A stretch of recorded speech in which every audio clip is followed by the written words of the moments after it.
I thought you were happy. You were wagging your tail.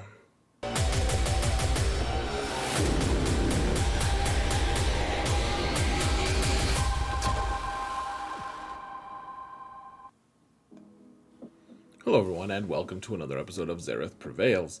We're going to talk about 3v3 GAC OMICRONS today, folks. And yeah, it's a pretty interesting topic because 3v3 just rolled out again, and we're going to have some interesting interactions here. So keep in mind that these rankings are going to be specifically GAC related and 3v3, and they might, they will absolutely change once we hit 5v5 again. And we're not talking about territory war OMICRONs this time. I might put one out later depending on what happens with Grand Inquisitor, but frankly I don't think we will. For the most part, it's run by your guild, and even if I disagree with your terrible OMICRON choice for your guild, they still might mandate it, and you might end up with an OMICRON on Sidious or something foolish. So, anyways, we're going to talk about 3v3, guys, and to be able to do that, we're going to have to go to the game. So, let's go to the game, shall we? Whoa, we're in the game. Madness. All right, guys. We've got a number 15. There are 15 total OMICRONs here. We've got Rose, and you can see I even said lol here because I couldn't think of a single good team that she's doing. Because here's the thing. She's right now, she's pretty mediocre anyways, but once you get her to 9 here, so here's the thing, she's gaining, whenever a resistance ally scores a crit, Rose Tico gains some turn meter. Great, she gains some turn meter. All other resistance allies also gain 10% offense for each exposed enemy. Okay, so they get offense for each exposed enemy, that's fine, but you're fighting in 3v3, you're fighting fewer enemies, and they gain 5% turn meter whenever a resistance ally scores. So she's helping her team gain turn meter, but whenever a resistance ally scores a critical hit, you're doing fewer of them. Even with AoEs, you're not doing as many. You have fewer resistance allies, and 5% is a pretty small amount because you can't stack it that much. So, she wasn't that great in 5v5.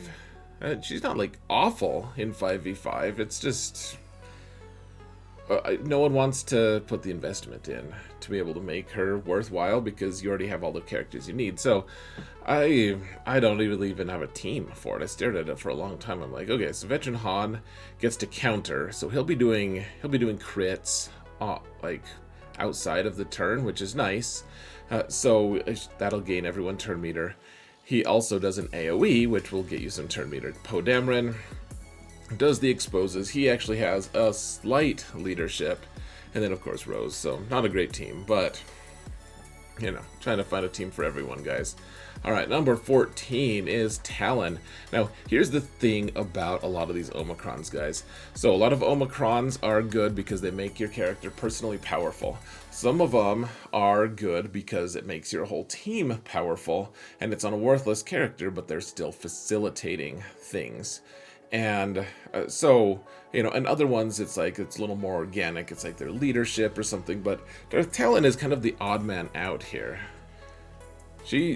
This is how dumb it is, folks. Okay, so her OMICRON is saying if target enemy is inflicted with isolate or pain, which are both things from the Sith trio, from Traya and from Scion, respectively. Darth Talon's attacks and additional effects, blah blah blah. So whenever she defeats an enemy, which doesn't happen often because she doesn't hit, but she hits very untruck-like, and other Sith allies gain 5% max protection and offense for each stack of loyal hand on her. Cool, but here's how dumb this is, guys. So her whole thing is based off of either killing things, which she sucks at. Even if you put high relics on her, she doesn't kill things. She's not damaged. She doesn't do damage, or it's based off of Scion and Traya. But you want in 3v3, you want Nihilus there. You do want Nihilus there. Like that, they're a Sith trio. They're not a Sith duo plus Talon. It's so Talon instead just ends up with like maybe like Darth Revan and Basti. I'm not convinced that that's going to be the best anyways, but her Omicron doesn't even go with them, and yet that's who I would put them with anyways. I don't want to interrupt Traya and company for Darth Talon. All right, Chirpa is the next one, guys. So it makes the whole team better because of his leadership and everything. It's pretty fancy. It makes the whole team better. However, in 5v5, Ewoks are passable only because of their crazy turn meter mechanics, which require all of their 5 members to consistently be getting a ton of turns, and you just kind of loop that turn meter stuff. And so it would be even better in 6v6 or 7v7. Like, they'd get so much turn meter that they'd do like endless loop kind of things. But in 3v3, it's the opposite. You're not getting nearly the kind of turn meter that lets you keep taking such consistent turns, and therefore this Omicron is just not as good in 3v3. You just have less impact because whereas it is an okay Omicron, it spreads it out all the way across 3 Ewoks, and 3 Ewoks don't do that much damage. So I would choose this team right here just because Peplu is pretty quick regardless of how many Ewoks are there. So, and he also hits kind of hard, actually, I've realized. And then Wicket, I mean, he does damage. Obviously, we don't have a healer or anything. This is not a strong team, folks. It was already sketchy before, but his Omicron was better because it was part of a full team, not because it made Chirpa personally powerful.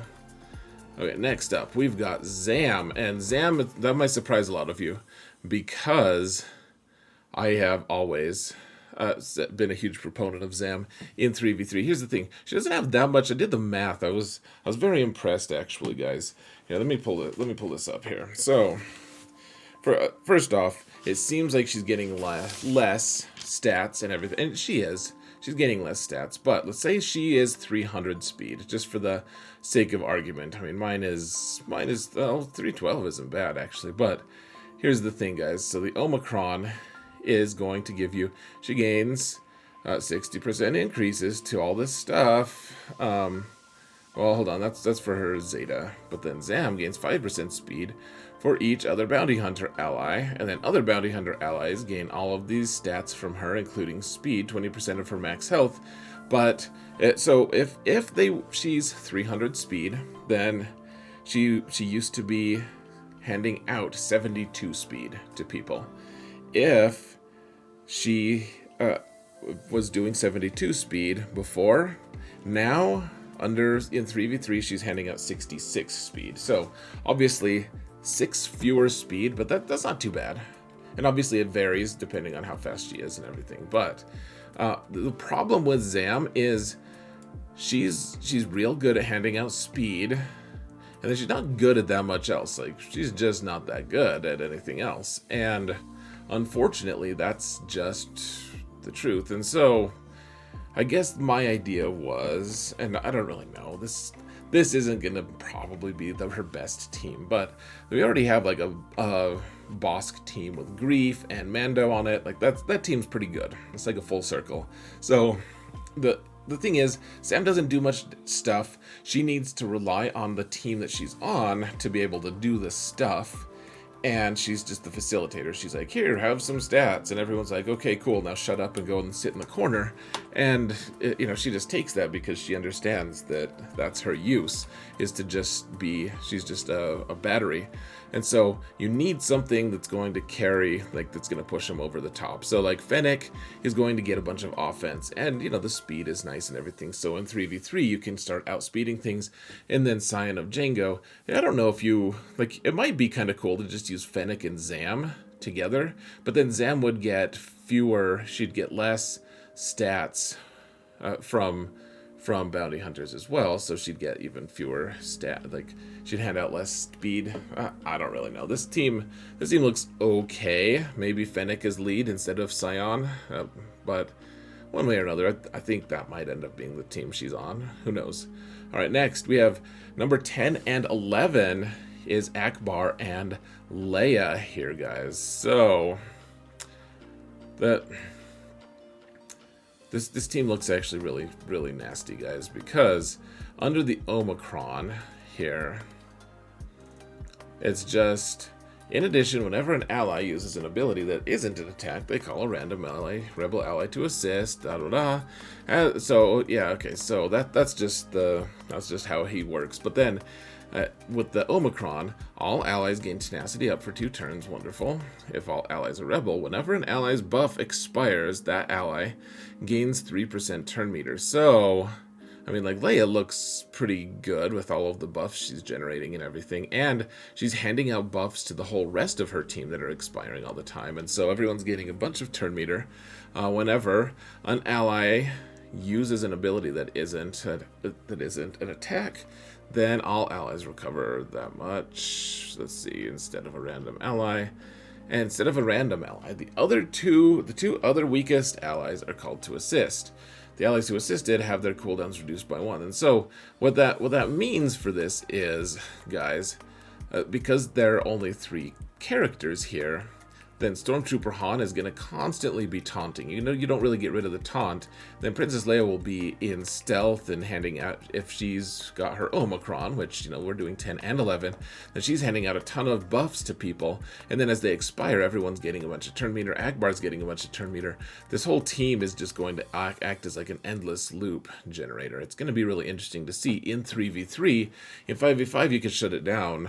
But in 3v3, I'm not convinced that turn meter loop isn't going to end. So it looks pretty intriguing. I wouldn't do it for a high-end account, top shelf, unless you don't need to save for Darth Malgus Omicrons. But one way or another, guys, we're on to the next one. We have the Starkiller Uniques, and I just put them with Mara Jade and EP. That's like the most obvious comp. But the Uniques are... so we're getting to the point where now we're like the Omicrons are making the character more powerful, not just making the character into a facilitator. Because as a facilitator, you take up 1/3 of the slots on your team. As a person who's personally powerful, you take up, you know, 1/3 of them, but you're actually just doing a lot more. And so Starkiller with his 2 Uniques, I don't know if this is really like the perfect place to like rank them. They might be way more helpful in 3v3, to be honest, but you know, they have to go somewhere. So they're good. I have one of them so far, as you can probably see with this. This says Uniques, guys. This is Specials, though. His 2 Specials, and then his Unique is farther down the list as we continue to climb the ranks. So next up, we have Tusken Raider. And here's the thing, we haven't seen it in action yet, and I'm really interested to see. I'm even at my 9.6 million GP. I have a level 2 Tusken Shaman, guys. I have a 0 occasion to use Tusken Shaman, and is gear 11. I don't know, I think Conquest at one point needed him to survive, so I just made him more survivable via gear. So you get to summon another Tusken, and every time someone dies, you get to summon another one, or something like that. I don't remember, but it looks pretty decent. I want to do it. I don't have the gear on the characters to warrant it, and I also have to save for Darth Malgus, which is a recurring theme in our discussion here. All right, Krennic is the next one that's interesting. Now, I have been wanting to try this for a while because I already have the Zeta on Death Trooper. Now, if I did do this, though, I would need to probably put the Zeta on Krennic's lead because you want that protection whenever they score a hit. And then here's the thing about this one, guys. It makes him more powerful. It also makes his Death Trooper more powerful. And so, you know, he gains that bonus protect or defense, penetration, health, and offense. That's pretty cool. If Death Trooper is present, he also gains those. Like the 30% defense, pen, health, and offense. Those are all very relevant stats in 3v3, and I really like that. Death Trooper is called to assist and has his cooldowns reduced by 1 whenever Krennic attacks, which is crazy whenever Krennic attacks. I mean, so on one hand, it's like, well, maybe we should get someone who can actually call Krennic to assist, and then once that happens, then Krennic, the death will also shoot back or shoot at them. And in 3v3, man, it's really potent. Death Trooper is really strong there. Let's see, he has his cooldowns. So Death Trooper is also called to assist, and his cooldowns are reduced by 1. That's pretty fancy. While allied, Death Trooper is active. Both Krennic and Death Trooper ignore taunt in 3v3. That's really important as well. Obviously, you can't ignore stealth, but it's still pretty nice. This is a very strong Omicron, guys. It makes him and his crony way stronger. And Death Trooper also, they have like the weird revive mechanics and everything. So you just take those two, and then I don't know. This Clash was saying something about Ninth Sister is really good with them. I'm not sure yet, guys. She has Empire, so she'll benefit from that. She's a good tank. There's some cool stuff about her, but I haven't looked deeply into it. I mean, originally I was just going to put Shore Trooper with them and call it good. Maybe Ninth Sister's more inspired. Not sure. Next thing we have Dash, and I think this is the team that'll end up on a lot of times. I don't know. So with this Omicron, it just makes them all prepared. The biggest benefit out of all of the prepared things is from Vander Chewie, because he revives immediately and consistently all the time, and you can kind of wear him out. The thing is, Vander actually does a lot of damage on his big hit, and Dash does a huge amount of damage as well. Now, you probably want some more relics than just 5 on him, is my guess. But, L3 also gains quite a bit from prepared, and, she's a good pre-taunt, and it's good stuff, guys.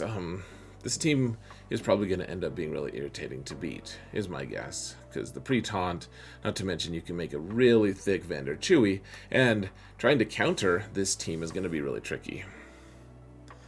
Just because you only have 3 characters to kill these 3 characters with. That's how 3v3 works, right? So, next we have Iden Versio.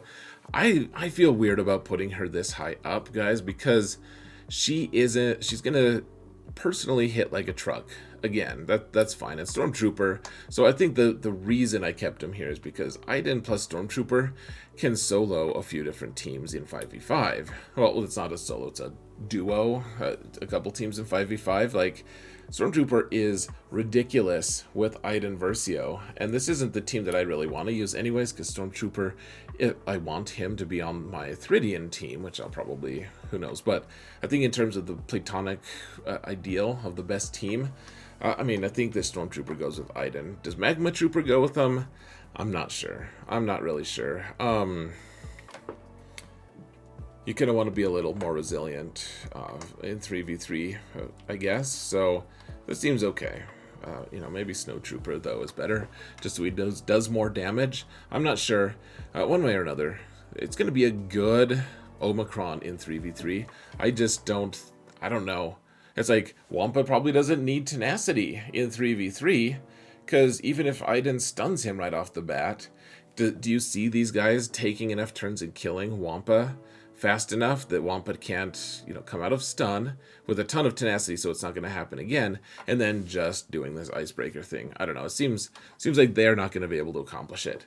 All right, next, so the next 3 are maybe the most obviously powerful, because, okay, Qui-Gon and Anakin and Ki-Adi-Mundi, this is probably the best team, but here's the thing.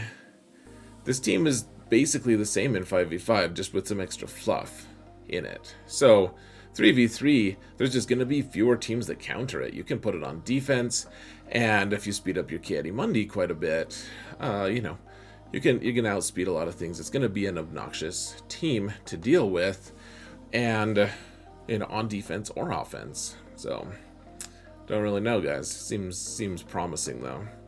Next is Wampa. He's a team of his own, obviously, and he womps things.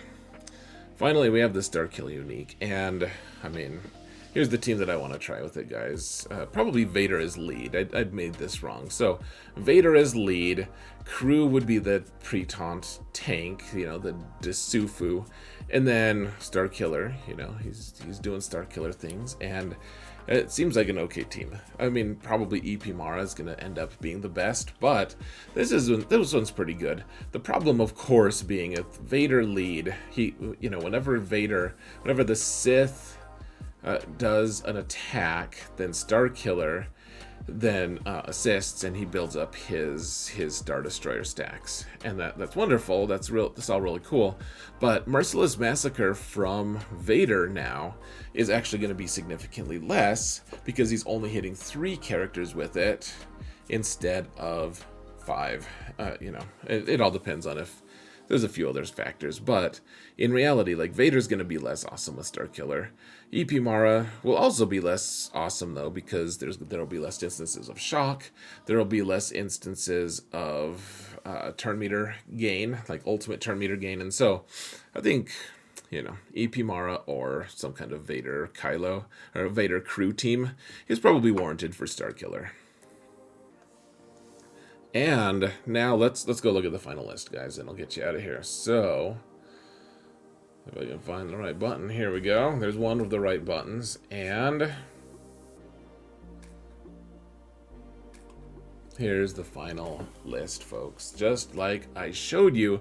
So tier 1 are all the people who are just going to stomp people, and you need that unique on Starkiller to make his team good. You have to have that unique. That is 100% imperative. Wampa and Qui-Gon Jinn, obviously tier 1. Tier 2 are all the characters that make themselves, as well as potentially others, more powerful and are actually, like, relevant. Like, just because Chirpa makes his team more powerful with his Omicron doesn't mean that 3v3 squad is actually going to accomplish that much, unless you have a ton of relics on them, in which case you can accomplish a little bit at least. But, you know, these are the non-battery characters. They're the ones that make your team better and actually pose a significant threat to your opponents. So that's tier 2, and then tier 3 is just, it's like, well, they're kind of just taking up space a little bit. Like, you know, the Ackbar Leia Omicron is there also in the tier 3 because you have to spend 2 Omicrons to get this team. Like, it just seems so unapproachable. I would consider doing it if I could get the effect of Leia and Ackbar at once for 1 Omicron. I would consider doing that on my main, but you know, we don't have unlimited Omicrons right now, so needing 2 of them just for 1 okay team in 3v3 is just not gonna fly, guys. It's not gonna cut it. Zam seems mostly unnecessary because if she's there, she's taking up space, and then there's no tandem in bounty hunters that is going to be that great unless it's Fennec and Sign of Django. So you know, and then Rose Tico, maybe I'm wrong, guys. Let me know in the comments what you think. I'm not the sole arbiter of truth. This is just the list that I think is maybe the most relevant or awesome. I really want to see what all of these Omicrons can do, how they can interact, and yeah, so let me know in the comments below what your thoughts are. I want to hear how you guys have great ideas.